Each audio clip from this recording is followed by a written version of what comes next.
All right. Hi, everyone. Thank you so much for joining. My name is Michaela Weiss, and I'm a research analyst with the World Resources Institute working on our Global Forest Watch program. I also have a few of my colleagues in DC who are on the line and in the room with me. And from our WRI Brazil office, we have Marcelo Matsumoto as well, who is joining us. Today we're going to talk about the Global Forest Watch's tree cover loss data. So I'm going to present a bit about some of our findings in Brazil and some of the analyses that we've done, but we're also going to leave a lot of time for your questions and for discussion. So if you have questions throughout, I would ask that you hold them to the end. There's also a chat box if there is anything that comes up during the presentation. And I'm also trying to record this presentation, so hopefully we can make it available afterwards. Hi, Michaela. Here is Marcelo from WRI Brazil, and we are here with Rachel also. Great. Hi, everyone. Thanks for making your time. Thanks, Michaela, for being with us. This is very important for us to have this discussion with you so that the Brazilian community can better understand the GFW's tree cover loss data, and so that we can better incorporate this wonderful work into the Brazilian day-to-day work in this field. So thanks for making the time, everyone. Great. Thank you, Rachel and Marcelo. All right. So hopefully everyone is aware of what Global Forest Watch is. Hopefully you've heard of us before, but in case there's anyone who hasn't, Global Forest Watch is an online platform and partnership of over 100 different organizations, and we have a goal of making information on forest change more transparent and actionable. Now, the inspiration for Global Forest Watch really came out of Brazil, and especially the work that Amazon has done to push the government to make information about forest change more transparent. So obviously that played a big impact on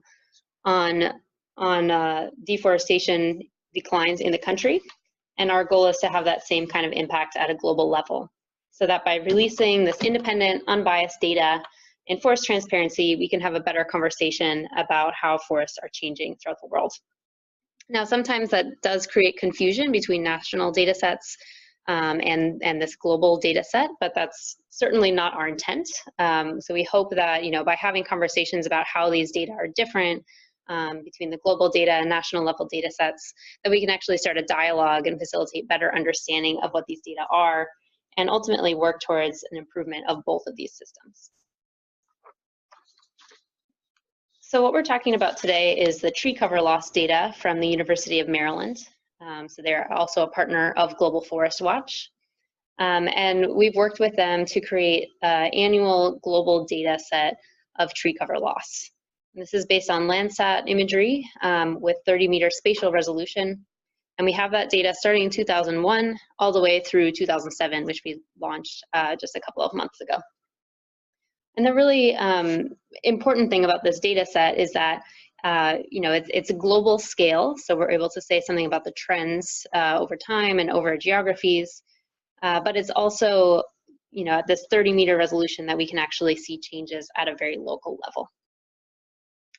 So I'm going to start off with some definitions. So you'll notice that I say tree cover and tree cover loss instead of forest and deforestation. And there's an important reason for that. So when we're talking about tree cover, what we're talking about is the physical presence of tree cover canopy. We use a threshold of at least 5 meters in height. And for everything I'm presenting here, tree canopy cover of at least 30%. So you'll see on the graphic on the bottom that encompasses a variety of different land cover types. So first, is natural forest. I think what most people are thinking of when we're talking about forest and deforestation.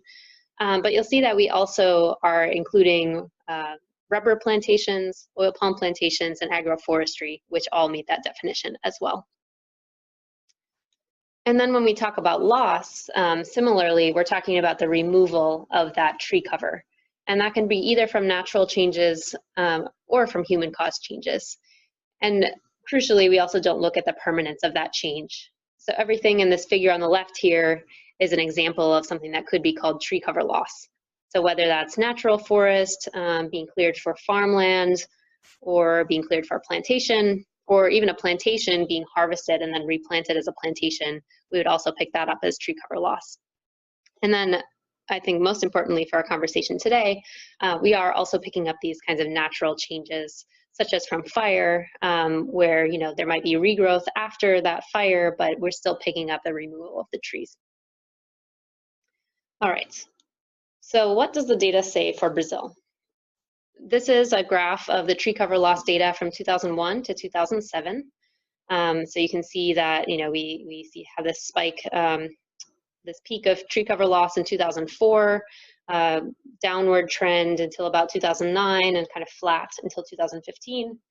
And then we see this big spike in 2016 and 2017.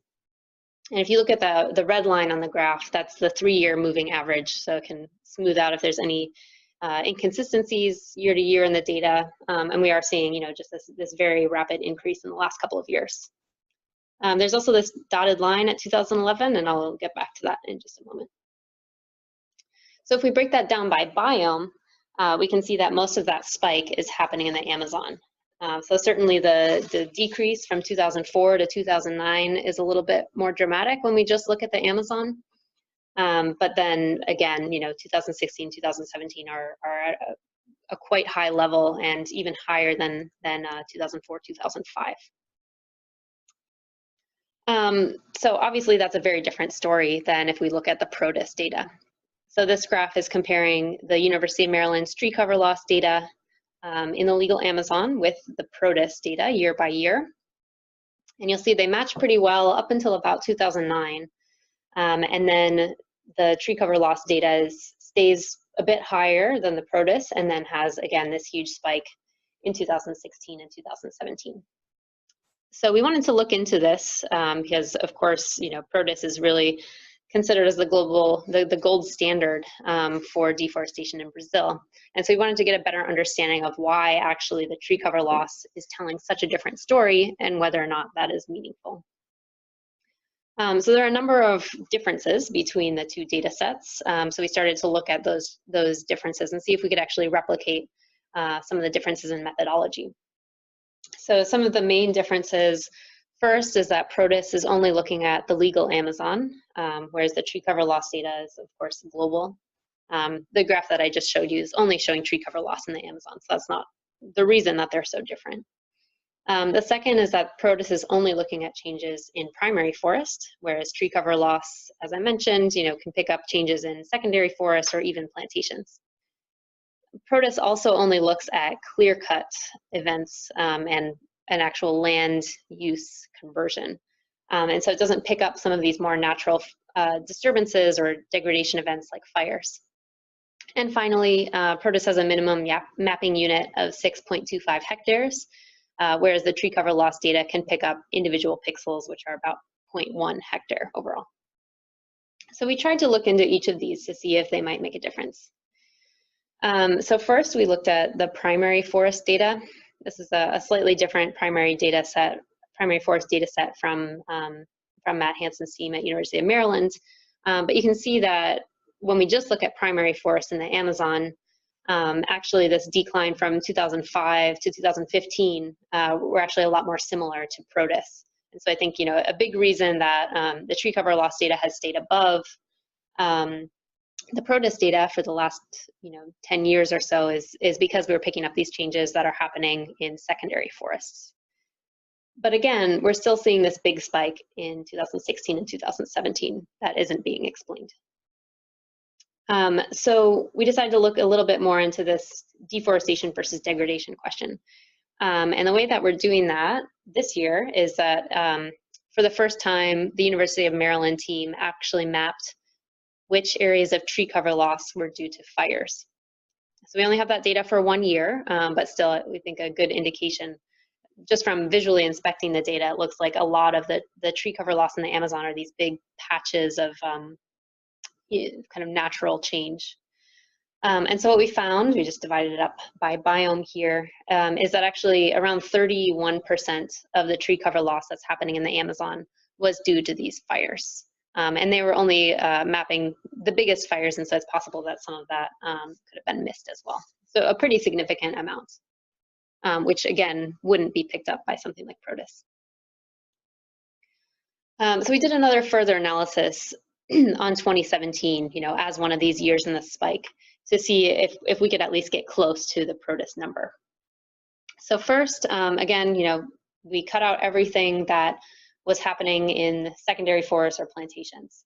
So that was, about half, just a little less than half of the total 3.47 million hectares of tree cover loss that we saw in 2017. Then within that primary forest loss, we excluded the fires. That was another 0.8 million hectares. And then we did a GIS analysis to look at the patch size of the remaining tree cover loss. And so we were able to separate out areas that were actually smaller than 6.25 hectares, another 500,000 hectares, and that left us with 0.61 million hectares of tree cover loss within primary forests, not due to fires, and larger than 6.25 hectares. So roughly around the same definition of PRODES. And we found that actually that's quite comparable to the amount of tree cover loss that we're seeing with PRODES. And so, we were quite pleased. They're not exactly the same number, but at least the same order of magnitude. And there are a few reasons why they might not be exactly the same. The way that they measure years is slightly differently. PRODES looks at a year as August through July, whereas the tree cover loss data goes January to December. Also, the way that we did our analysis of the minimum mapping unit, was a GIS tool. It might have missed pixels that were diagonal from each other. And it's a different way of doing that than PRODES, which has a bit more visual interpretation. So overall, we were quite pleased. So as far as what this means, so the first takeaway I get from this analysis is that actually the differences between PRODES and the tree cover loss data are able to be explained by these differences in methodology. And going off of that, that means that neither of these data sets is actually wrong. They're just measuring different things. And I would argue that, what they're measuring is both important and an important part of the story. So again, with the tree cover loss data, trying to mimic the methodology of PRODES, we can confirm that, the clear cutting of primary forest has declined. It's about, 0.6 million hectares, 0.7 million hectares in 2017. But crucially, we are still seeing this very big and real spike. And that we think is likely due to an increase in degradation in the Amazon in the last couple of years, and likely related to fire. And, I think it's important that, PRODES is not capturing that currently. And so I think the tree cover loss data can be an additional source of information and understanding. So just to give you a sense of what this looks like in the tree cover loss data, sorry if these images are a little bit dark, but here's an example of northern Mato Grosso. These are planet images on the left.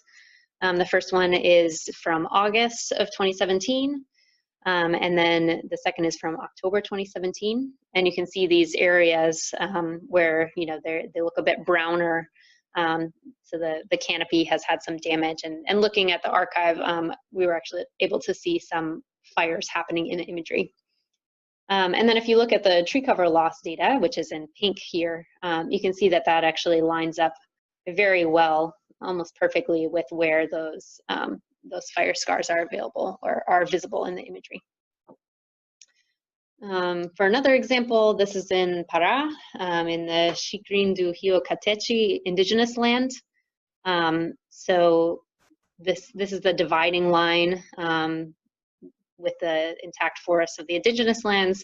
And again, you can see, normal healthy forest here in July, and then in December, the degradation that has happened. And again, the tree cover loss data, it matches up quite well. And then finally, an example from the Pantanal. This one's a little bit harder to see just because of the different vegetation types. But again, we can see areas that are in green here in August, and then they've turned to this kind of brown-black color by October. And again, matches up very well with where we're seeing the tree cover loss data. So again, trying to understand and convince ourselves that this is in fact a real signature and phenomena that we're witnessing.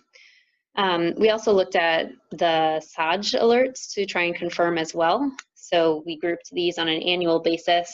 And you can see that SAJ also picked up a major spike in degradation in 2016 and 2017 that pretty much matches the pattern that we're seeing. And I'd just like to make the point that I think, being able to look at how fires are changing forests in Brazil is becoming increasingly important. This is a graph from a recent study from INPE that showed that fires are playing an increasing role in carbon emissions, especially during drought years.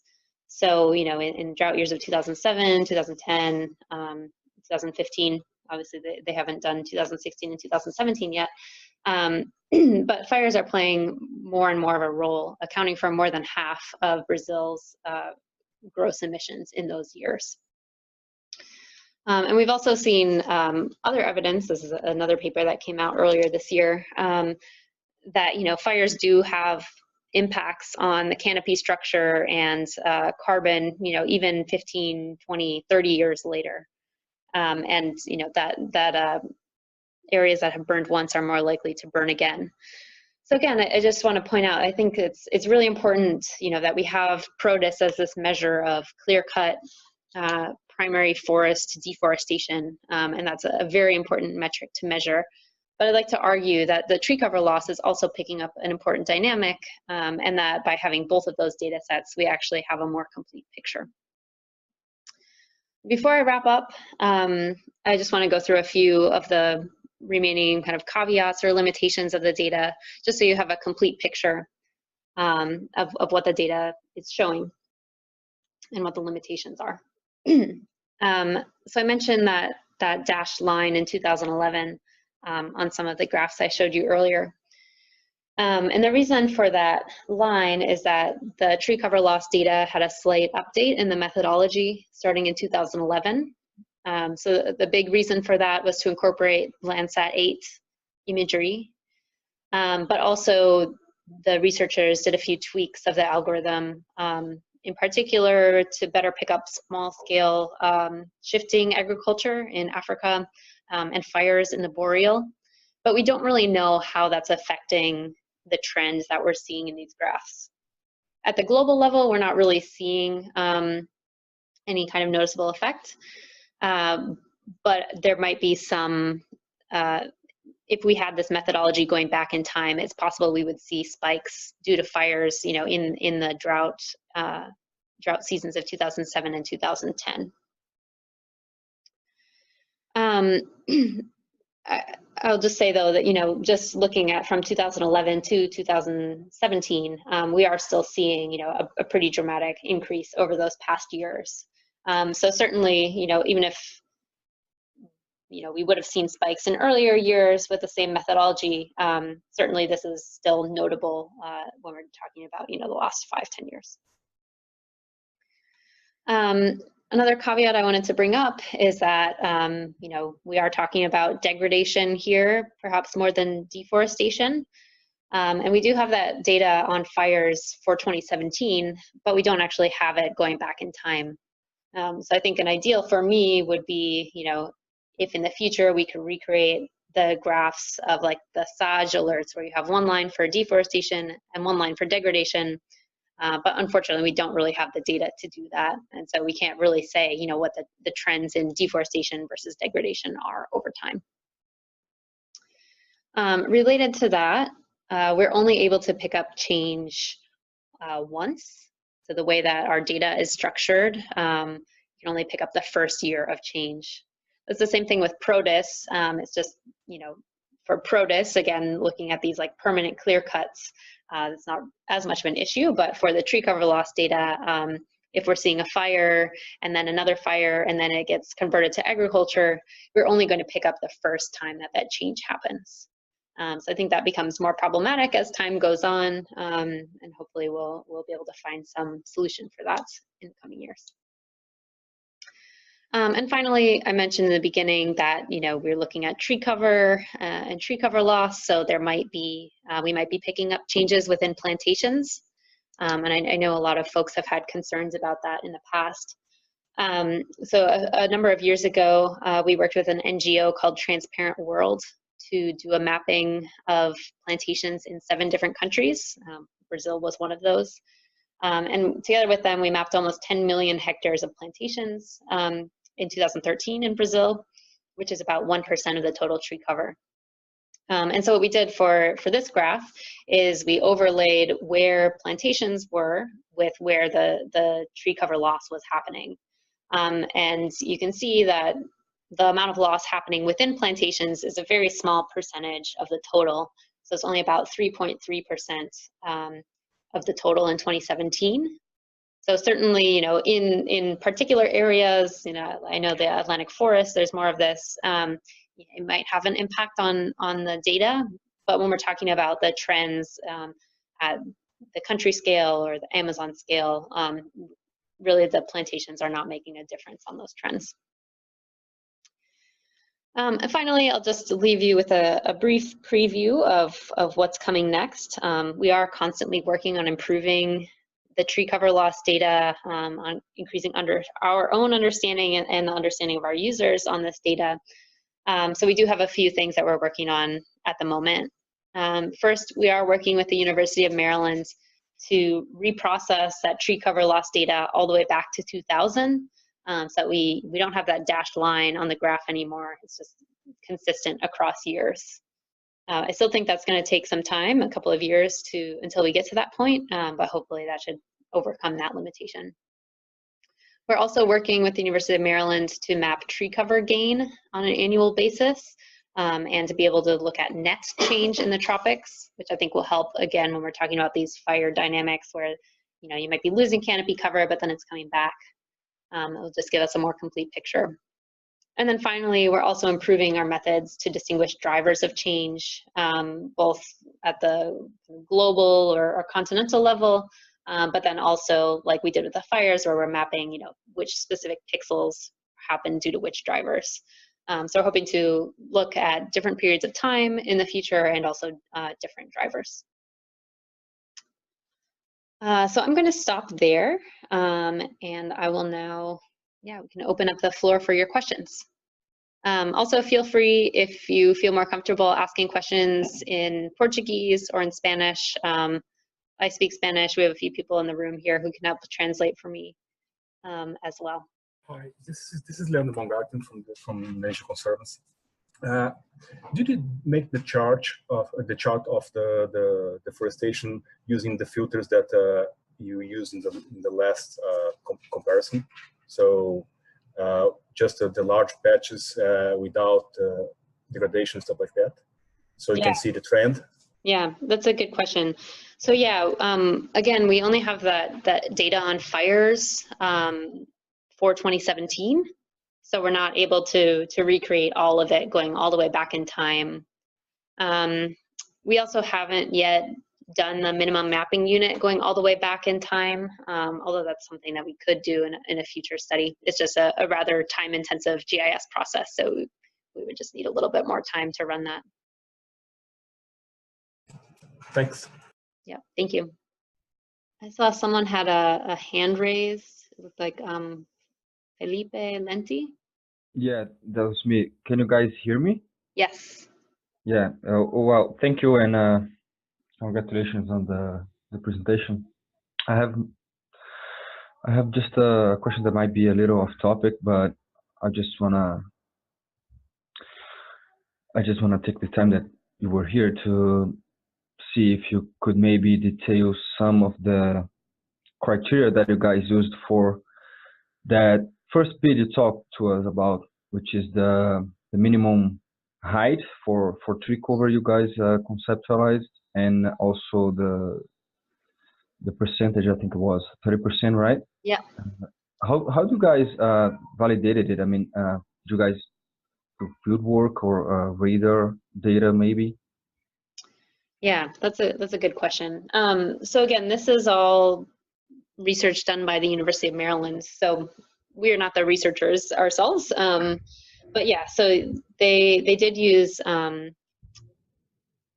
they did a lot of field work and also like high resolution imagery interpretation to serve as the training and validation data for this product. So as far as, you know, getting that baseline of where is tree cover at least 5 meters tall and where is it at least 30%, they have created a 2000 tree cover layer that looks at that percent canopy cover. And right now we're working with them, you know, as I mentioned, on this new tree cover gain data set. And as part of that project, they're actually going and they're going to be creating new tree cover maps for every year, looking at the height and looking at the canopy percent. And that is very much using the LiDAR data, which, you know, you can get the heights for these samples where you have the LiDAR data and then relating that to the Landsat imagery. Okay, thanks. Well, the reason I questioned that is because I work with Cerrado deforestation data, and well, we have some the definitions of forest is somewhat fuzzy when you consider Cerrado vegetal formations. And well, I was wondering if you guys did any analysis on the same types that you presented us for the Cerrado biome. Yeah, so we haven't done anything as in depth as we did with PRODES, and I think I do have a slide here actually. All right, so there's recently the PRODES data expanded to the Cerrado, right? Like just in the last couple of months is what it looked like from the website. So it just pulled those numbers together on a graph so that you could see them side by side. I haven't had a chance really to dig in and understand why. But of course, the official data, you know, is much higher for maybe the first 12 years here, and maybe that is because we're missing a lot of the areas that are, you know, just below that 5 meter height or 30% criteria. I'm not sure yet, but in the last, you know, 5 or so years, they've been more similar.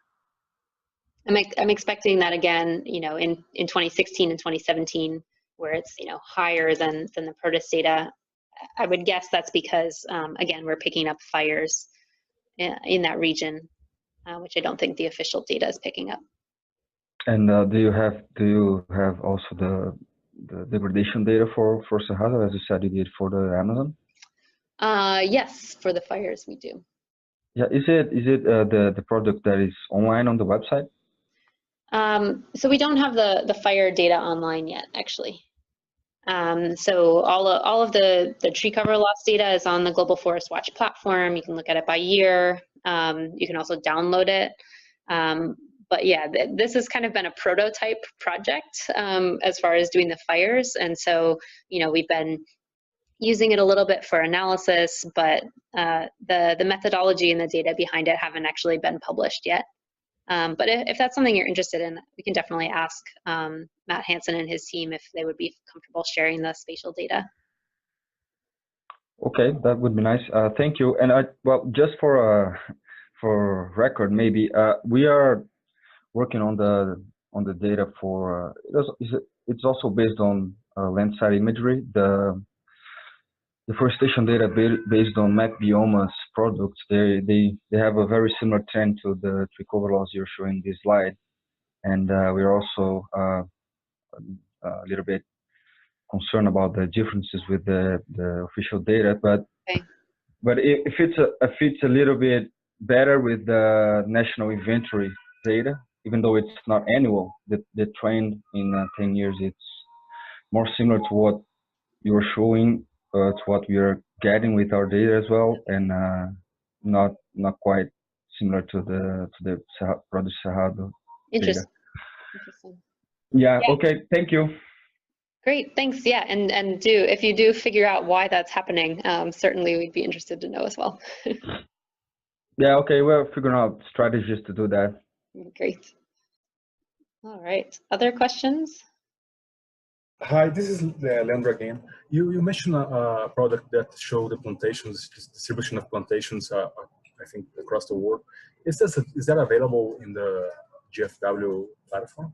Yes, yes, it is. Because it's hard to use the GFW for the Atlantic forest because there is a lot of these hotspots of deforestation are actually eucalyptus and pinus plantations, right. So especially in the south of Brazil. So if you can use this to filter out, it would be great. Yeah, certainly. So yeah, right now we have that data for 7 countries. We are working on like a more comprehensive plantations map to bring it all from around the world, you know, different data sets from different countries.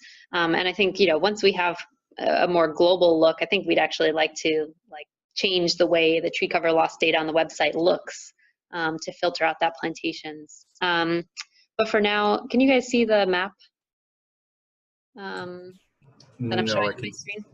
I can see the PowerPoint. Okay. Interesting. Yeah, I think I had just shared that window. Anyway, it is on the map. There's it's under the land cover tab. There's a layer called tree plantations, and in that as well, there's a link to where you can download the data. Great, thanks.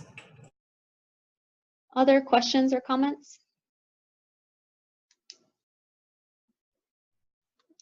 All right. Well, I do have my email address here.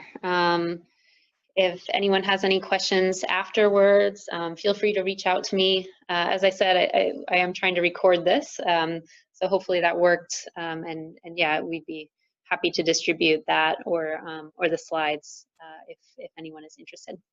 Hi, Michaela, it's Crystal. I want to jump in with a prompt to see if anyone might want to comment. Can you all hear me? Yes. Great.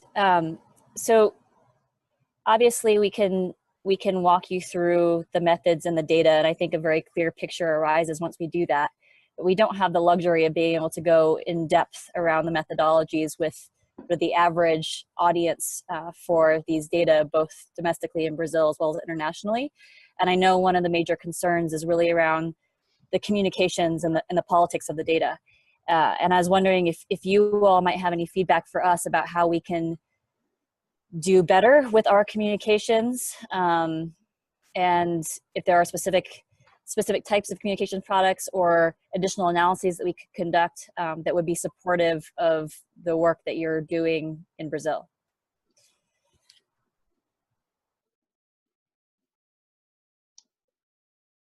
Well, I can comment on that. I think that the analysis that Michaela showed us, detailing the drivers, it would be I think the easiest way to avoid any kind of confusion, because a lot of this data is used for, I guess, emissions estimations, right? So if you can get the drivers right away from the website, for example, you would know the consequences in terms of emissions, because the different drivers, it's different kinds of estimations for emissions, right?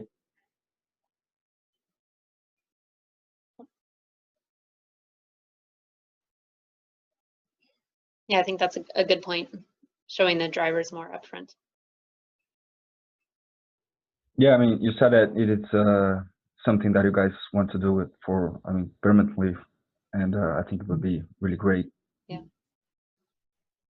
Okay, yeah, absolutely. So as Michaela mentioned, this is one of our major objectives over the next few years, to be able to represent the drivers of tree cover loss better, not only on the interactive GFW map, but also on the country pages and the statistical dashboards that we're now providing via the country pages.